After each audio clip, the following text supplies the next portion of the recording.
life a better meaning. Let me stay where I'm in phase. I feel better on the weekend.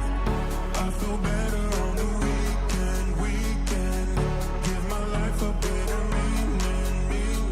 Let me stay where I'm in phase.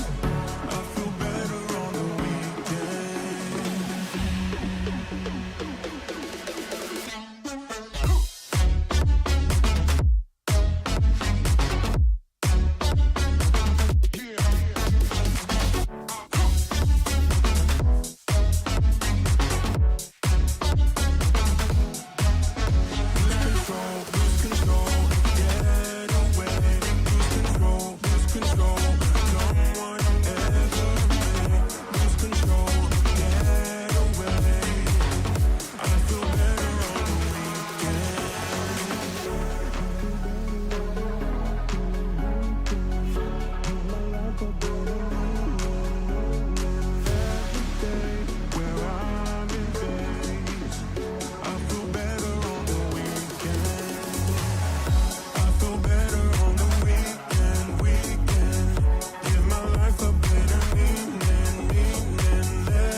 Welcome to Cyber Threat Intel, your go-to source for the latest updates, news, and insights on cyber threats. Our goal is to arm you with the knowledge to protect yourself in the digital age, whether you're a cybersecurity professional or just curious about the threats lurking in the digital shadows. Make sure to subscribe now on YouTube or your favorite podcast listening platform to join us on the front lines of cybersecurity, because in the world of cyber threats, knowledge is power. Hey, welcome to Cyber Threat Intel. This is episode number 14. It is April 9th, 2024, so it is Tuesday. I'm your host, John Good, and I'm glad to see you. Glad to have you joining if you're watching live, if you're watching the replay, or listening on a podcasting platform. Doesn't matter. Still glad to have you. Still glad that you're here and joining us for the show, for the content, and supporting the efforts. So, if you are new to the show, first of all, want to just say, well, thank you very much. Thank you for joining. Thank you for joining. Glad to have you here and glad that you found the content. But typically what we do here is when we get started, we take a few minutes, we just kind of let people settle in, grab a drink, grab a snack, whatever you need to do in order to get through the episode. And we go through a few kind of introductions, show notes, and things to cover as far as just general housekeeping. And then we hop into the show, into the content. So yesterday in the episode, we did have an after show. So we are having some after shows after some of these. So make sure that you tune in for the full show if you have questions or anything like that you want to hang out for the after show. So that's really important. As far as how you can find the show. So depending on where you're listening or watching, there's a few different ways you can find the show. First of all, if you want to watch the live stream or you want to watch the on-demand replay of the video, then there's a few different ways that you can do that. So with this episode, we're streaming to YouTube on the John Good Cyber YouTube channel. We're also on my personal profile, the John Good Cyber LinkedIn page, also the John Good Cyber X or Twitter account, and then the John Good Cyber page on Facebook. So that's where you can watch the video format or the live stream as well if you want to join live. If you want to listen to a podcast platform, so you want to listen to the audio only version, we do have that available as well. We're on all the major platforms.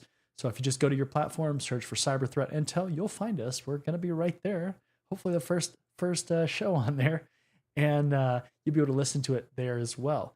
Or you can go to the Cyber Threat Intel website, so cyberthreatintel.com, and you can find all the platforms that we're on, as well as I put the video link on there as well. So you'll have a direct access to the video access for that as well. If you want to actually check out the articles that we review, the other thing that you can do too is go to cyberthreatintel.com and check out the article feed on there, because all the articles that we cover are going to be in that feed, as well as other articles that we don't cover that are also important to read and check out. So if you want to just dive deeper into the articles that we start out covering in the show, check that out, as well as if you want to dive deeper into them or check out the other articles. So really good resource as far as that. Something else too, if you have professional certifications, CISSP, Security Plus, whatever, right? There's a whole bunch of them. First of all, congratulations on having those. But the second thing that you should be doing is maintaining those, right? So you need CPEs, continuing education credits, those kinds of things. If you have those, you're probably familiar with those. And those can be quite the challenge to get, especially if you wait to the last minute. So every one of these episodes is a half a CPE. So claim that, right? Every day that you're tuning in, claim that towards your certifications and help maintain those. It's free, right? Those can be a challenge, especially getting free CPEs or credits. So this is a great way to do that. And also, I highly recommend putting a message in the chat, so that way it's immortalized in the stream, in the episode. So that way, if you ever get audited, you can point directly to the chat and say, hey, I was there. I showed up, right? So that's really important, because you don't want to get audited and not have the evidence to prove that you were indeed there. So really important with that. So we definitely have a few more people that are hopping on here. So just like always, we want to give people a few more minutes to hop on before we hop into the articles. But before we do that, I want to take a second to jump over and talk about our sponsor, Cyber Training Pro, and then I will see you on the other side of that. Are you tired of overpaying for cybersecurity training? Are you interested in training from industry professionals? Are you looking for cybersecurity career services? If you answered yes to any of those questions, then cybertrainingpro.com is the perfect platform for you. At Cyber Training Pro, we're a one-stop shop for all your cybersecurity needs. We can train you for industry certifications or just improve your overall knowledge and skills in a certain area. Unlike other platforms, we don't stop there. We can also coach you throughout your career, practice your interview skills, or create a high-performing resume with our career services. CybertrainingPro.com isn't just another training platform. Students get exclusive access to our private community where we go beyond training courses to provide additional content, tips and tricks, and engagement with both other students and staff. Look, by the year 2025, there could be as many as 3.5 million job openings in cybersecurity. There's so much opportunity, why not maximize your career potential with a platform that cares about your success? Come join us at cybertrainingpro.com and start building your future today. All right, thanks to Cyber Training Pro for that. And we love our sponsors here because one of the nice things with the sponsors is that they help support all this content and this creation so that all the content that we're giving out and that we're providing to you is free, right? You don't have to pay for the content. So that is huge, especially with the CPEs and the cyber threat intel stuff. That's just so important. So we couldn't be more thankful for our sponsors. Now, if you are a company and you're stumbling upon this and you want to sponsor content, make sure to check out the description because there is more information about how you can kick off that conversation and how you can get in touch with us to sponsor content. So really important, and that definitely contributes to the content creation that we're putting out for you. So we love our sponsors. So once we start getting in the articles, definitely let me know where you're tuning in from. I love seeing where people are tuning in from, the parts of the world, what time it is, really anything to do with you or with the stream, right? So if you think of questions as we're going through these articles or different comments, things like that, don't be afraid to throw those in the chat. And those, of course, will go up on the screen. So we'll be able to see those and talk about them. So with that being said, we're going to go ahead and flip over to my screen here and we'll hop into the first article. All right, so first article here, this malware could be in your inbox. Threat hunters have discovered a new malware called Latrodexis. That is quite the challenging name that has been distributed as part of email phishing campaigns since at least late November 2023. Have you heard of this one? Latrodexis, that's going to be a challenging one to say, is an up-and-coming downloader with various sandbox evasion functionality. Researchers from Proofpoint and Team Cymeru said, that is another challenging one, said in a joint analysis published last week, adding it's designed to retrieve payloads and execute arbitrary commands. Let me know if I said those right. I'm not entirely sure, but oh boy, those are quite challenging to say. So this can retrieve payloads and execute arbitrary commands. Those are always challenges with malware, right? When they can receive communications from like a C2 server or some bot herder, some attacker, right? They can give it commands to do whatever they want. That's never great. So this malware has been primarily linked to two different IABs tracked by Proofpoint under the names TA55, aka Water Cuyapura, and TA578. Okay, you got to work on your names. these are not the easiest to say here. The former of which has also been linked to the distribution of CACBot and PikaBot. These names are just horrendous.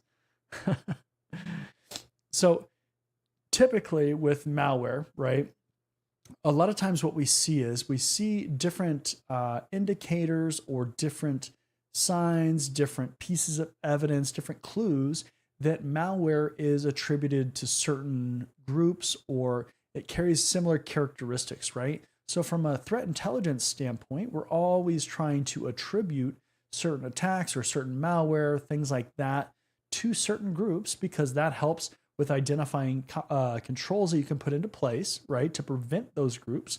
And you also better understand what this particular malware is being used for and what that group is going after, right? So their motive.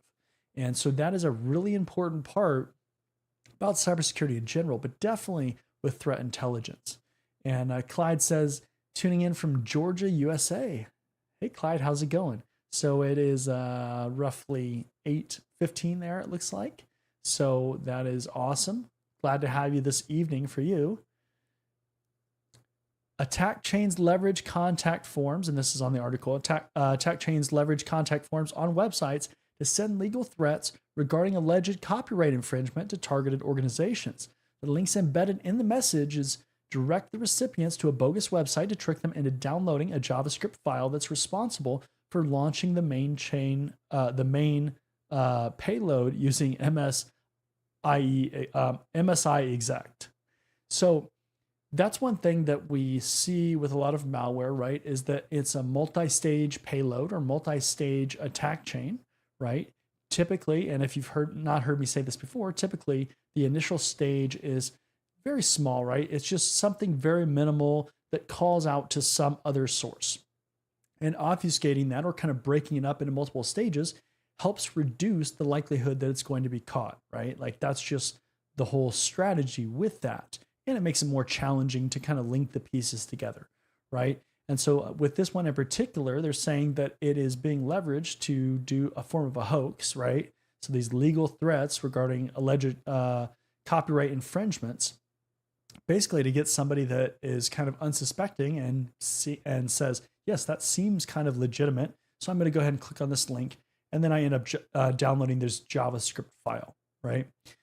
So this malware will post encrypted system information to the command and control servers, the C2 server, and request the download of the bot. Remember, multi-stage, the researcher said. Once the bot registers with the C2, it sends requests for commands from the C2. So essentially, right, the victim is downloading a JavaScript file. That JavaScript file then points to somewhere else in order to download the bot. So it's downloading something else, something additional. And then that chain or that channel, that communication channel is created. And then now the C2 server or the attacker who is controlling that server can now send commands to that bot or to that infected system, right? Pretty standard stuff as far as malware and infiltrating victims or attacking victim systems. So there's definitely more in this article if you're interested in this specific one, but pretty standard kind of stuff as far as hacking strategies, right? A lot of times we see this similar strategy with different malwares. It's not necessarily unique to hacking in general, right? Next article here, hackers deploy crypto drainers on thousands of WordPress sites. Almost 2,000 hacked WordPress sites now display fake NFT and discount pop-ups to trick visitors into connecting their wallets to crypto drainers that automatically steal funds. 2,000 websites, that's not too many in the grand scheme of things, right? If we look at all the websites that are on the internet, it's a very, very small percentage. Website firm Security disclosed last month that hackers had compromised approximately 1,000 WordPress sites to promote crypto drainers, which they promoted via malvertising and YouTube videos. So we've seen a lot of scams and different things going on platforms like YouTube, right? We see those different channels that have gotten taken over by crypto groups or crypto scams, right? And the channel gets renamed to something with crypto whatever. A few years ago, it was very much about Elon Musk interviews, right? Like they would hide all the videos. They would put all these Elon Musk interview videos up, name it like Tesla crypto or whatever it was, and kind of, legitimize it that way. But yeah, I mean, crypto always has controversy. It always has controversy around it, right? Like it's not immune to controversy, but it just seems to attract it, right? Cyber Warrior says, thanks for inspiring me to learn about cyber programming and the cloud. Absolutely. Glad I could be of assistance and give that information to help you kind of make your decision as you're going through your career and making those different moves. So absolutely. The article also says it is believed that the threat actors were unsuccessful with their original campaign and began deploying new scripts on the compromised sites to turn visitors' web browsers into tools for brute forcing the admin passwords at other sites. So essentially, they were taking over computers and turning them into bots so that they could crack admin passwords, hopefully on other sites, right? Especially with WordPress, we see that a lot. We see a lot of brute force attacks that are just, trying to get in with default creds essentially, or common usernames, common passwords, things like that, right? Like that is the very common thing if you've ever installed WordPress on a website, and you probably have seen that. According to the cybersecurity researcher malware hunter team, the threat actors have now begun monetizing the pool of sites to display pop-ups promoting fake NFT offers and crypto discounts. So they're trying to convince people that are visiting these websites to do certain things, download certain things, provide crypto wallet addresses, those kinds of things, right? While it's unknown how many compromised sites are currently displaying these crypto drainers, a URL scan shows that over 2,000 compromised sites have been loading the malicious scripts over the past 7 days. Again, out of all the websites on the internet, 2,000 is not that many, right? It's very, very minimal, but it still would make you be like, if that was your website, right? Like if you logged in or logged onto your website and you saw that it was taken over by some crypto whatever, you would probably be upset, right? So, and then it just gives a little bit more information about this. But, one of the things with this in general is you have to practice good hygiene, right? Especially because we're talking about WordPress. You have to not use default creds, not use commonly used usernames, passwords, things like that, right? It's just standard security. But for some reason, a lot of people that are using WordPress or that install WordPress, they default to these easy things. And that's why we see so many websites get compromised. But a lot of it too is just regular people or regular users that are creating WordPress blogs and things like that. They're not security minded or security centric, security focused people. They're just creating easy to use blogs. They can go on there and say, a couple hundred words in a blog post or something like that. It's nothing substantial. But attackers are then able to compromise it and use that against other platforms, which is, that's a concern. But some of that responsibility, is on WordPress to help make sure that those platforms and that software is secure, that it doesn't have bugs, right? That's why we see updates and things like that. But it is a common story, especially with WordPress. So Brandon says, tuning in from West Virginia, USA. Hey, Brandon, how's it going? I believe you are the same time as Georgia, right? So 8:22. So glad to have you. Glad to have you.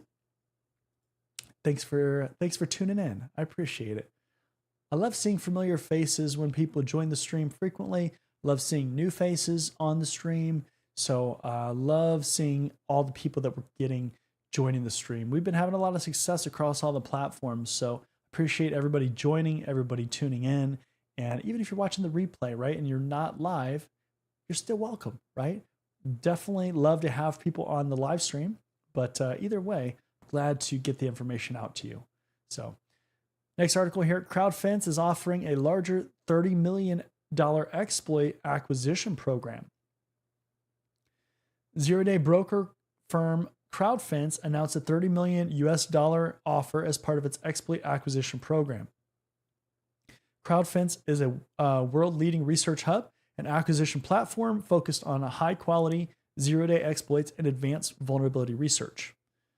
Zero-day brokers acquire zero-day exploits to resell them to intelligence and law enforcement agencies or government contractors. Buyers claim to use the exploits to develop hacking tools used for the investigations. CrowdFence is offering between $5 and $7 million for iPhone zero-day exploits, up to $5 million for zero days to break into Android phones. So see the difference, Android versus iPhone. Up to $3 million and $3.5 million for Chrome and Safari zero-day, respectively, and $3 to $5 million for WhatsApp and iMessage zero days. So if this doesn't show you, zero days are very expensive to identify, right? They typically take a lot of research to find and keep quiet, really, right? So we see this with any kind of research firm, right? If it's a penetration testing company, consulting firm, just a straight up research firm, government, whatever, right? like it takes a lot of resources typically and a lot of time to identify 0 days. And that's why there is so much money in those, because you'll see that on the dark web or things like Pawn to Own, where researchers are just getting together and they're trying to identify these vulnerabilities. You even see that with like bug bounty programs, right? 0 days that researchers find. Now, one of the things with 0 days is that once you use them or you start using them more, they start to be a little bit more obvious, right? And eventually those 0 days aren't going to be 0 days, right? Typically it's called a 0 day because there's no release for it. Essentially, there's no update that fixes whatever that issue is. The vendor or the manufacturer, they didn't know about that bug or vulnerability, and so it's a 0 day, right? But again, once you start using that, once you start burning that, then it is no longer going to be a 0 day for long. That vendor is going to find out what that bug is, and they're going to fix it. And so a lot of times you'll see 0 days used as a last resort, right? Because as an attacker, why would you burn a 0 day, something that takes so long to identify or find and is really valuable? Why would you burn that up front if you don't need to? A lot of times, these cool 0 days that are super sophisticated and whatever, they're held on to. They're kept secret, kept hush hush, right? Instead of using them, they'll go after, I don't know, that Windows XP box that you have in the corner of your network that you haven't patched in forever because there's no patches for it, right? So AJ says, greetings from New Zealand, where it's lunchtime on Wednesday. Well, glad to have you, AJ. Glad to see you back. I saw you yesterday at the on the stream. So again, love seeing familiar faces, love seeing new faces here. CrowdFence is also offering many other payouts for less sophisticated 0 day exploits targeting multiple products, including Chrome and Safari browsers. We already talked about that. But here's a full list of some of the other things that they're offering. So there's SMS, MMS, full chain 0-click exploits, Android 0-click exploits, iOS remote code execution, Chrome, multiple Chrome exploits, and then some Safari ones as well. So there's a whole bunch of different exploits on here that they're looking for. And you can see like this Chrome one, this RCE without SBX, $200,000, right? Compared to some of these up to like $9 million. So that is just the important difference in the severity of the exploit, right? If it is more severe, it's a more impacting exploit or more impacting bug vulnerability, then yeah, you're going to get paid more because it's more valuable, right? You can cause more damage or more harm or just have more access with that higher severity bug. So always an interesting thing to see these payouts on these different vulnerabilities, right? Because it helps you conceptualize how valuable some of that stuff actually is in the attacking world or on the dark net or wherever it is, right? So really important. Next article here, second ransomware gang says it's extorting Change Healthcare. It's according to the Register. So Change Healthcare is allegedly being extorted by a second ransomware gang mere weeks after recovering from an ALPH-V attack. So I don't know if you remember or if you saw one of the previous episode that we talked about it. I think this was last week, I want to say, but it might have been 2 weeks ago. But I specifically said that when you get attacked by a group like this, like a ransomware group, gang, whatever, right, that typically you're going to get tested again, right? Like these groups go after the same organizations again because they're seeing if you have taken effort or put in resources to resolve whatever the issue was, right? Maybe you didn't identify what the issue was and they can just keep attacking you. They can keep extorting you. They can keep doing ransomware and getting paid off for whatever they're doing, right? That's a pretty typical kind of repeat scenario that happens almost all the time, right? Ransom Hub claimed responsibility for attacking Change Healthcare in the last few hours, saying it had 4 terabytes of the company's data containing personally identifiable information, PII, belonging to active U.S. military personnel and other patients, medical records, payment information, and more. Miscreants are demanding a ransom payment from the healthcare IT business within 12 days, or its data is going to be sold to the highest bidder. Pretty standard stuff as far as ransomware, right? Give a deadline and say it'll be sold to the highest bidder if you don't pay up. If the criminal's claims are true, Change Healthcare will be mulling whether to pay during a difficult time for the company, because they did recently get hacked again, right? After having only just recovered from its earlier February attack.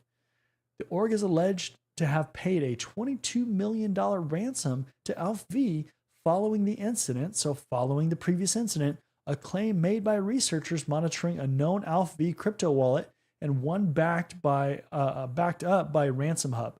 However, Change Healthcare has never officially confirmed this to be the case. So what do you think? Do you think Change Healthcare paid up? Do you think it's a good idea for companies to pay up, right? What do you think? Is that a good idea? Is that a bad idea? How does that impact future activities by these ransomware groups? If you haven't heard me talk about this before, one of the things that keeps these groups going is that they do get paid, right? It's just like a business, right? Think of it in that way. If these businesses, and that's in quotes if you're listening on a podcast platform, but these businesses, if they are getting paid, so they're getting these ransoms paid, they can continue to fund more efforts, right? Continue to fund more zero-day exploits, or purchasing more exploits, purchasing more hours from other hackers or attackers, getting more people on their staff, right? And so if you don't pay, then they don't have money to fund this stuff, right? But somebody suffers, obviously, if they don't pay, right? And then their data gets sold off and like all these things happen, right? Like it'll take a little bit of time for that to kind of trickle down as far as not paying and affecting these groups, especially when they're getting ransom payments like $22 million allegedly, right? But I mean, $22 million can go quite a long way, right? So really interesting kind of scenario here. This also says United Health, parent company of Change Healthcare, disclosed a cybersecurity incident on February 22nd. Again, we've talked about this on previous episodes, saying at the time that it didn't expect it to materially impact its financial condition or the results of its operation, right? Again, when you get breached, you get hacked from something like ransomware, you're going to get tested again. Keep that in mind, right? All right, next article here. Home Depot confirms worker data leak after online dump, according to the Register. So I did make a post about this on my LinkedIn if you haven't seen that, so definitely go check that out. But Home Depot has confirmed the third-party company accidentally exposed some of its employees' personal data after a criminal copy-pasted the data online. In a statement to the Register, Home Depot spokesperson Beth Marlowe said, and this is a quote, "A third-party SaaS vendor, so a software as a service vendor, inadvertently made a public small sample Home Depot associates' names, work email addresses, and user IDs during the test of their systems. The retailer disclosure comes after a crook who goes by the moniker Intel Broker shared the info on breach forums. On Friday, they claimed to have made available a Home Depot database containing corporate information belonging to 10,000 employees from an attack this month. And while the intrusion doesn't appear to have affected business operations, nor included financial and or customers' data, the stolen employee data could be used to target Home Depot staff for credential theft, which could then be used to gain unauthorized access to more sensitive corporate systems and information." So when your company gets breached, it doesn't matter necessarily if it is customer data or employee data, right? Obviously, there are differences as far as the repercussions based on the kind of data that's accessed, but both can be damaging, right? Both can cause loss of reputation, loss of trust, might be from your employees, might be from your customers, right? Might be from third-party vendors, whatever, right? Like there's different levels that vary based on the type of data. But especially with internal employees, right? Then you have to start thinking more about how can that affect our internal systems, right? If employee login credentials are stolen, well, that creates some disasters for us as far as our internal systems, right? What if those are payroll systems that these users have access to? What if these are retail systems that these users have access to, and they can start messing with inventory or doing things that are going to affect actual retail stores, like in Home Depot's case, right? There are all kinds of different scenarios that you can go through that could be impacted. That's why you have to understand the risk that your organization faces. You have to understand where people have access to, what breaches could affect. So if employee data is stolen from retail stores, how does that affect the rest of the operation, right? How does that affect that store? How do you respond to that? How do you recover from that, right? If systems are taken down, what's critical, what's not, right? These are all business continuity, disaster recovery kind of 101 scenarios that you should be working through. Typically, you'll go through tabletop exercises or actually technical exercises where you're working on recovering or adapting, reacting to these different incidents, containing incidents.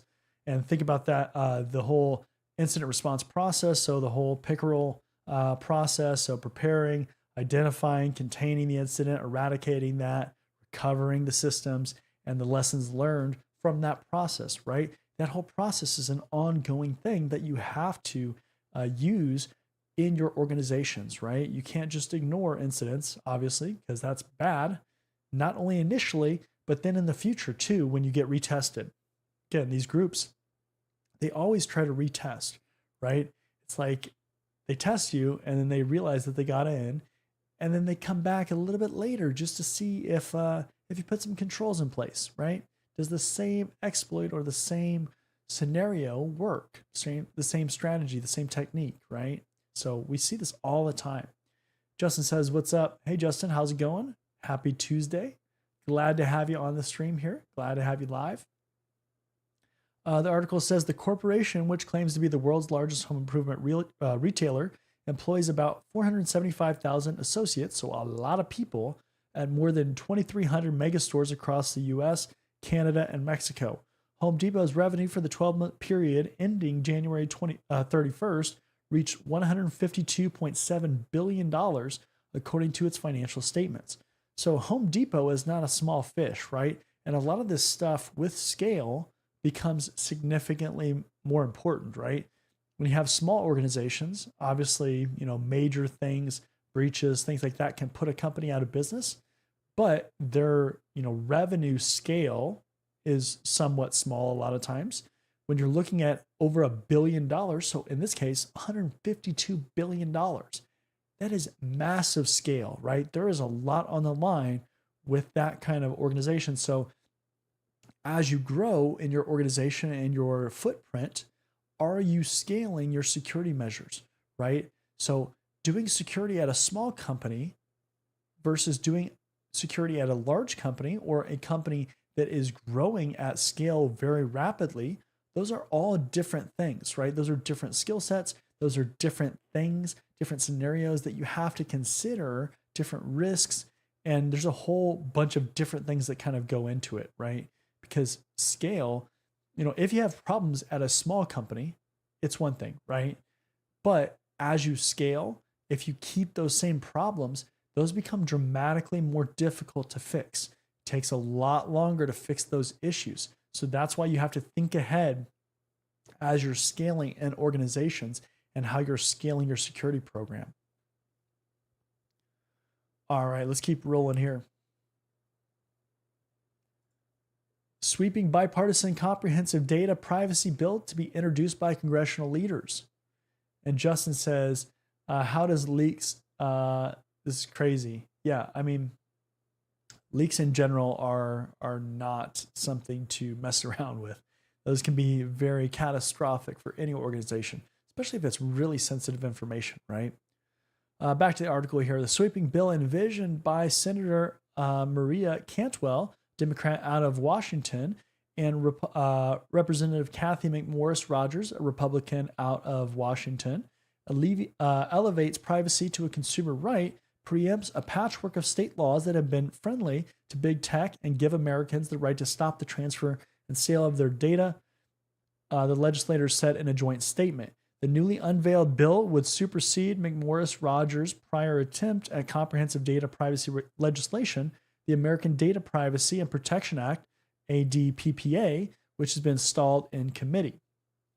So if you haven't been following what's been happening with privacy regulation, a lot of, and this is a lot of specific to the United States, because in Europe, for instance, they have pretty good privacy regulations, and they're actually kind of leading the way in some of this stuff, right? But in the United States, we typically have had very lax privacy regulations. And so we see things like big tech companies, Google's and the Facebooks and those kinds of companies have really benefited from those lax privacy regulations. But we are starting to see more and more regulations kind of go into place. We are typically seeing them implemented at the state level and not at the federal level, right? So that's an important distinction. And so what we're seeing is more state legislation come through. States like California, and there's several of them that are trying to implement their own privacy regulations for consumers for their data. But lately, we have started to see more of a push kind of at the federal level and trying to get some of these bills or these legislations, these regulations enacted at that federal level. The federal level is definitely more difficult for these things to get pushed through because, at the state level, it's one thing, especially depending on the state, right? There's some states that it just is not as big of an issue because they don't have a massive like Google footprint, right? Or a Meta footprint, aka Facebook. But obviously, with states that have those massive footprints, they're going to see some opposition from these massive companies that frankly have deep pockets and can go toe to toe with the government and kind of fight this stuff out. So it's kind of why we see a little bit of difference in some of these states. It says if passed, the bill would also force companies to minimize the data they can gather, store, and use about people regardless of their age, requiring firms to only collect data needed to provide the product or service in hand. So the intended use, right? That's the key. The legislation also allows people to opt out of data processing if a company updates privacy terms. The bill would safeguard sensitive data by requiring affirmative and explicit consent, so it has to get your agreement before it can be transferred to a third party such as a data broker, and allows people to opt out of targeted advertising according to the draft of the legislation. So something you might have noticed is if you go sign up for a service, depending on the service, you might also find yourself then just inherently subscribed or your data provided to some other random service. Most likely that's kind of semi-connected, right? But it could be just something completely unrelated or some other entity, right? We see that all the time, especially with companies like Facebook. Facebook has been on the hot seat for this kind of thing, right? We've seen them in the news a lot about this. We saw things around the elections and, all these different scenarios, right? What was it? Cambridge Analytica, right? With the whole Facebook, you indirectly basically opting in to giving your data away because you were friends with somebody who opted in. Like, yeah. But this is also a good thing too, because when we look at data minimization, right? We've talked about this on several episodes now, but a lot of these companies are just mass collecting data, right? They're collecting data for years and years and years. They're never purging this data and they're just maintaining it. They're just increasing how much they can store, right? We saw this with OWASP. We also saw this with, what was the other one we just talked about? But, we're seeing these companies, the University of Winnipeg, I think it was, we're seeing these companies or these organizations have data for that's like 20 years old, right?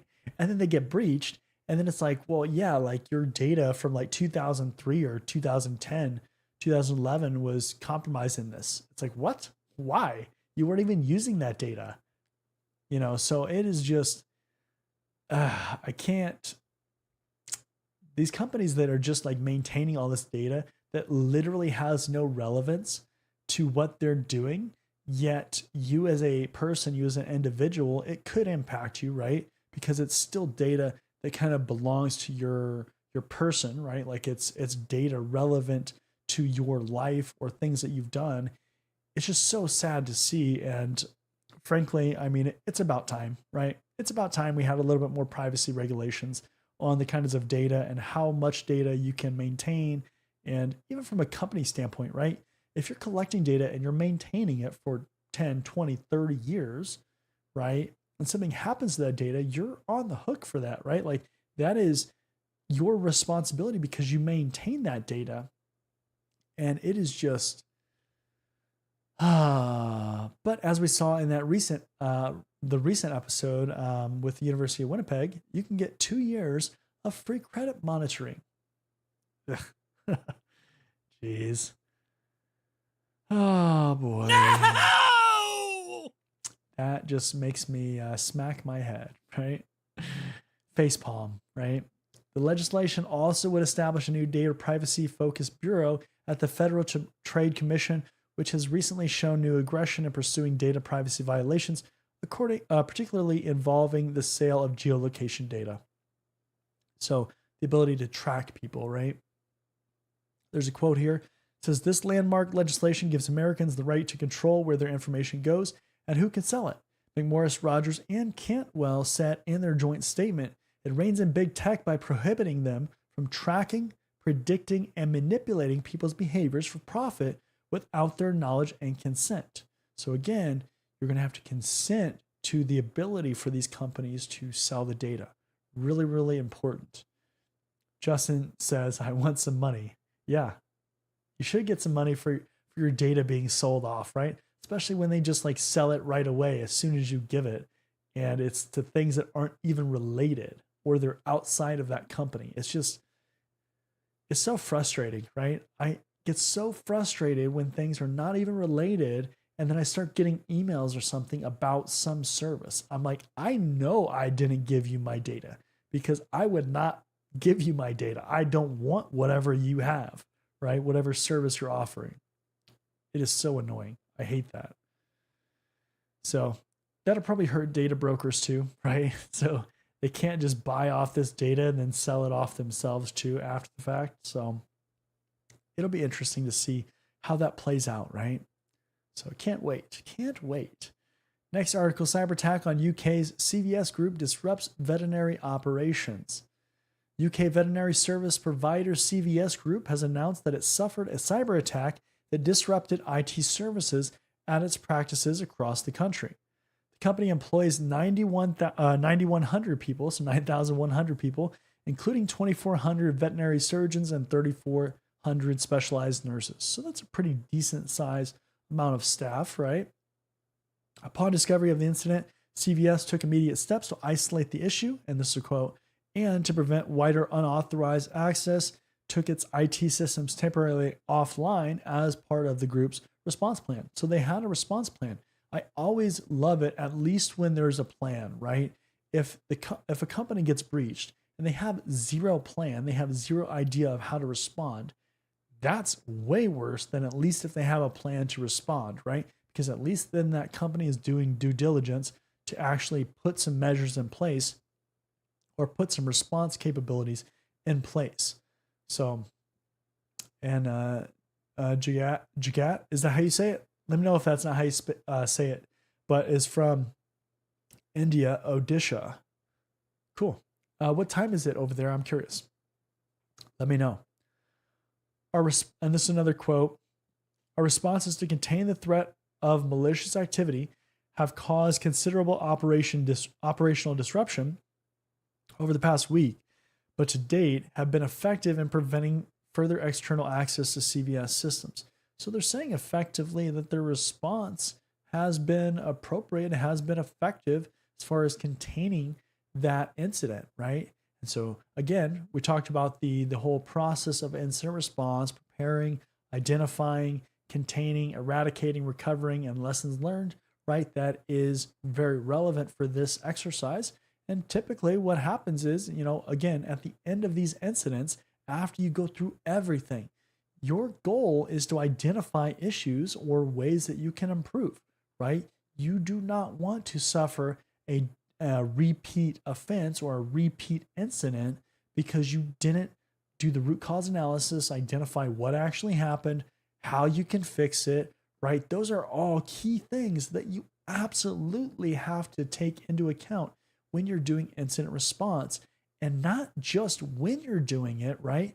These are things that you have to do in advance, right? Like you have to prepare in advance. Can't say that enough.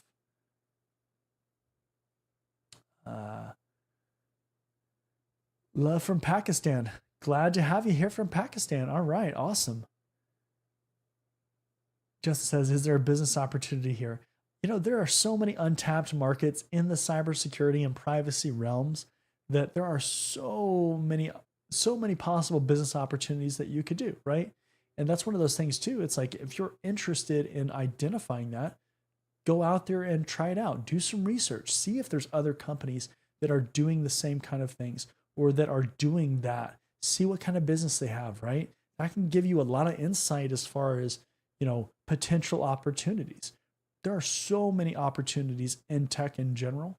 But again, cybersecurity, privacy, there's so many untapped markets that we're still figuring out, and we're still trying to identify how to do it. And, from a consulting standpoint, you could be that consultant. You could be that expert that could come in on like a contract basis or an engagement basis, and you can help companies do that, right? There's just so much opportunity in those kinds of spaces. So yeah, check it out for sure. 6 a.m. in Pakistan. All right, awesome. That is quite early. I am glad to have you on the stream. That 6 a.m. is quite early for anybody. So the ability to tune in at that hour is quite impressive. It's a good time to wake up, right?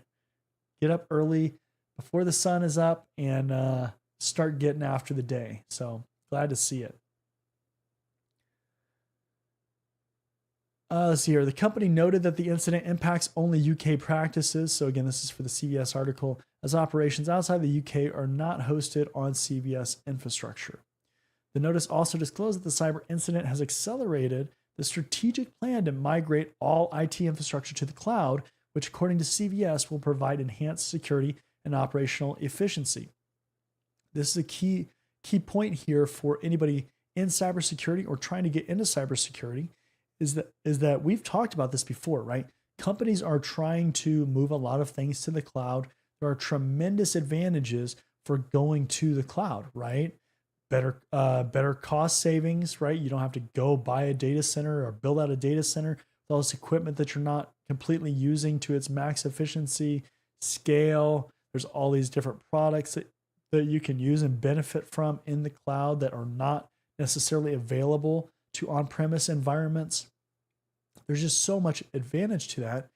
But as a career aspect, right, thinking about different ways that you can get into the career field. What are ways that are emerging? What are technology areas emerging right now that have a lot of opportunity? Cloud, GRC, right? Some of these areas are untapped markets as far as career aspects. So if you can become really good at these areas and become an expert, then you'll have a ton of opportunity to get into those areas, and you'll be early enough in still where you can get kind of to that subject matter expert level without a lot of resistance, and you can get those high paying jobs. You can get those very lucrative jobs that people would love to get, right? And that's kind of one of those things where if you're looking at from a career standpoint, looking at those areas that don't have a lot of expertise in them, that are maybe new and emerging, and that you can kind of take advantage of and get in early, right? I've talked about that in a lot of different episodes, a lot of different videos, is taking advantage of those emerging areas and those new areas that the adoption rate is growing, but the level of expertise is not quite there, right?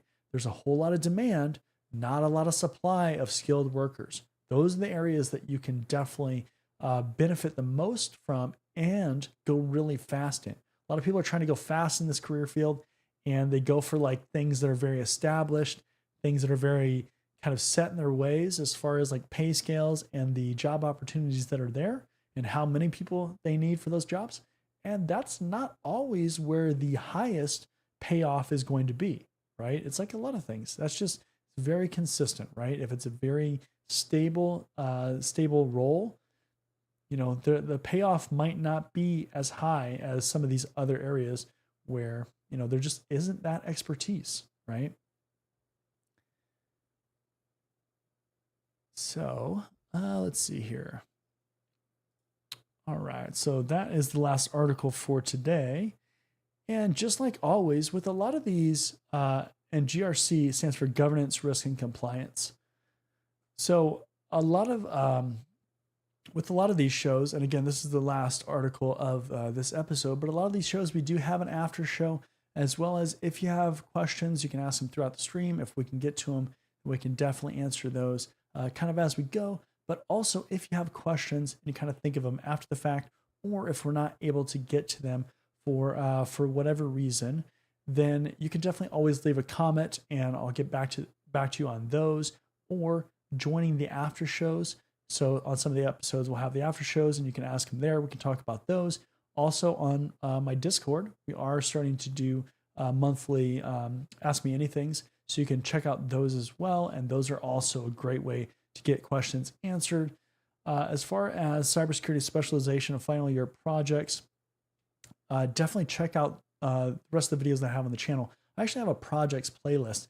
So things like clouds like AWS or Splunk for SIM tools, and vulnerability scanners with Nessus. And there's a whole bunch of different things, Raspberry Pi projects. So just check out those videos that I already have on the channel. And those are great ways to give you some ideas of different projects, or just kind of get you started, right? Those are projects themselves that you could do as well. So definitely check those out as well. Again, with that being said, that's the last article for this episode.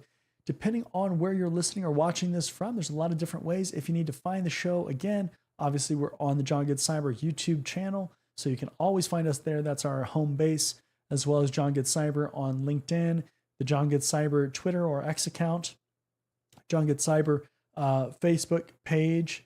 Also, if you go to cyberthreatintel.com, again, that's cyberthreatintel.com, you'll be able to find all the podcasting platforms that we're on as well, or you can just search on your favorite podcasting platform.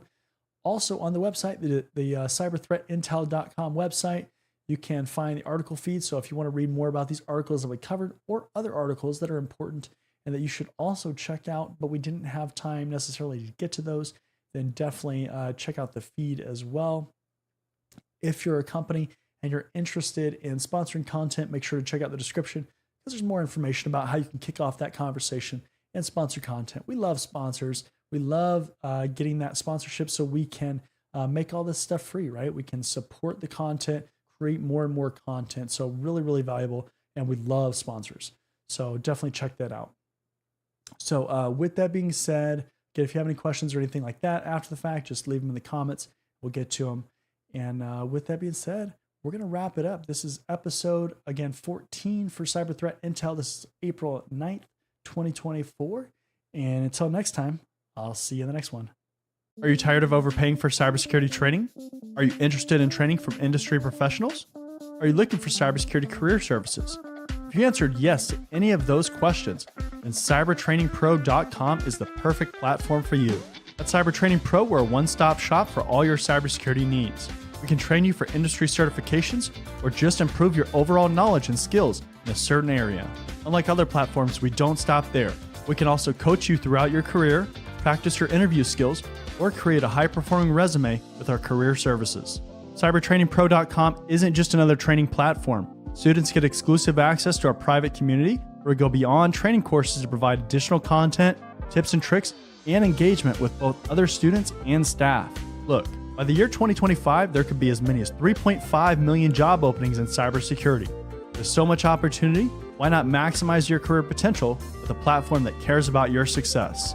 Come join us at cybertrainingpro.com and start building your future today.